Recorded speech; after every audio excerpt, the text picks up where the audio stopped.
জয়ন্ত মল্ল ক্ষমা খুঁজক, ক্ষমা খুঁজক, ক্ষমা খুঁজক, মন্ত্ৰী জয়ন্ত মল্ল ক্ষমা খুঁজক, ক্ষমা খুঁজক, ক্ষমা খুঁজক, সাংবাদিকক অপমান বন্ধ কৰক, বন্ধ কৰক, বন্ধ কৰক।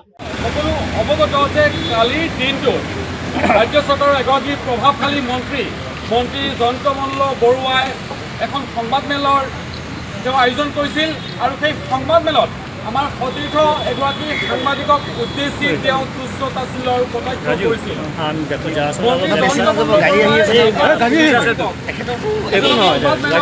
নিমন্ত্ৰণ কৰি নি এনেধৰণে তুচ্ছ তাচ্ছিল্য কটাক্ষ আৰু আক্ৰমণ কৰা ঘটনাক গুৱাহাটী প্ৰেছ ক্লাবৰ ফালৰ পৰা আমি তীব্ৰ ভাষাৰে গৰিহণা দিছোঁ, নিন্দা কৰিছোঁ আৰু মন্ত্ৰী জয়ন্ত মল্ল বৰুৱাক আমি সকীয়াই দিছোঁ যে সাংবাদিকৰ প্ৰতি এই আচৰণ সাংবাদিক সমাজে কেতিয়াও সহ্য নকৰে। হয়, আমি দেখি আহিছোঁ যোৱাকালিটো লেটেষ্ট ইনচিডেণ্ট হয়, য'ত এজন দায়িত্বশীল মন্ত্ৰীয়ে খুব অপমানজনক এটা মন্তব্য কৰিছে যে তলৰ শ্ৰেণীৰ মানুহৰ লগত মই কথা নাপাতোঁ। তাৰ আগতে আমি দেখিছিলোঁ যোৱা সপ্তাহত বেলেগ আন এজন সাংসদ বিৰোধী পক্ষৰ সাংসদে তেওঁ কৈছে যে আপোনালোকে প্ৰশ্ন বাৰে বাৰে কেলৈ কৰিব। সেই ধৰণৰ মানে আমাৰ সাংবাদিক মেলত আমি যাওঁ যে দুটা ঘটনাই কৈছোঁ, যিকোনো দলৰ হ'ব পাৰে, এজন শাসকৰ পক্ষৰ হয়, এজন বিৰোধী পক্ষৰ হয়। তেওঁলোকে আমাক সংবাদ মেলত নিমন্ত্ৰণ কৰিছিল কাৰণে গৈছিলোঁ আৰু আমাৰ অধিকাৰ হ'ল আমি প্ৰশ্ন কৰোঁ। আমাৰ হৈ নহয়, আমি সমাজৰ হৈ প্ৰশ্ন কৰোঁ। প্ৰশ্নটো তেওঁ উত্তৰ নিদিব পাৰে, তেওঁ দিগদাৰী পাইছে, তেওঁ যে নাই মই এইটো হয়তো নো কমেণ্টছ ক'ব পাৰে, সেই ধৰণৰ ক'ব পাৰে। কিন্তু কোনো মন্ত্ৰী, কোনো বিধায়ক, কোনো বিষয়া কাৰো অধিকাৰ নাই যে সাংবাদিক এজনক তলৰ শ্ৰেণীৰ মানুহ ক'ব বা আপুনি কেলৈ প্ৰশ্ন কৰিব সেইটোৰ ওপৰত প্ৰশ্ন কৰিব। আৰু আটাইতকৈ উদ্বিগ্নতাৰ বিষয় হ'ল যে এইটো বাৰম্বাৰ হৈ আছে। আমি প্ৰেছ ক্লাবৰ ফালৰ পৰা আমি প্ৰত্যেক হয়তো 6-4 মাহৰ মাজত আমি ওলাই আহোঁ সকলোৱে প্ৰতিবাদ কৰিবলৈ। আৰু ইয়াৰ পৰা মই আমাৰ সকলো সংবাদকৰ্মী হৈ এটাই ক'ব বিচাৰোঁ যাতে ৰাজনৈতিক নেতাসকলে আমাক ফৰ গ্ৰাণ্টেড নলয়।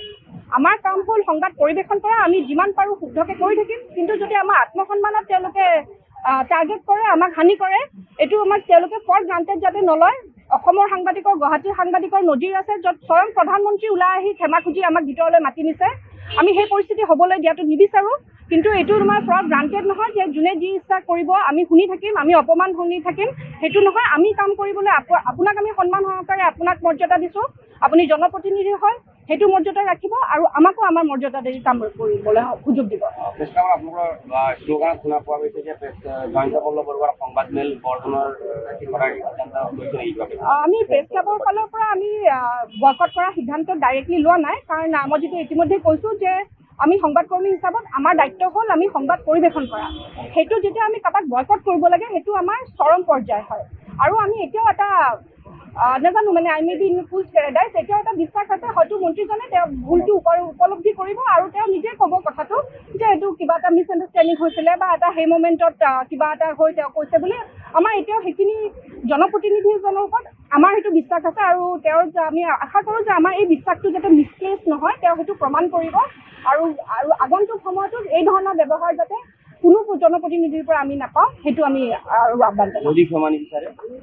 আমি আগবাঢ়ি যাম, এতিয়া আছোঁ। আমি অকল গুৱাহাটী প্ৰেছ ক্লাব বুলি নহয়, আমাৰ গোটেই সংবাদকৰ্মী আছে। আজি আমাৰ হৈ অসমৰ বিভিন্ন বেলেগ জেগাতো প্ৰতিবাদ হৈছে, সকলোৰে লগত আমি আলোচনা কৰিম কেনেকৈ আগবাঢ়ি যাব লাগিব।